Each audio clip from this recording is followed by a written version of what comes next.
Hello guys, our today topic is about how to black the red eyes.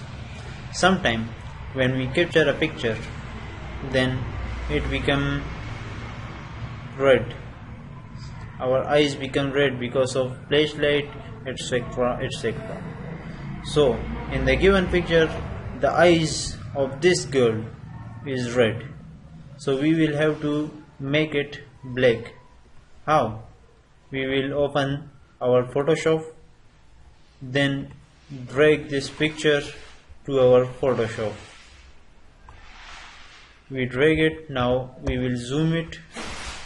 Now we will have to select the red eye tool. I select it and now I am dragging it on the red area of the eyes. Same case here, I drag it. Now the eyes became black.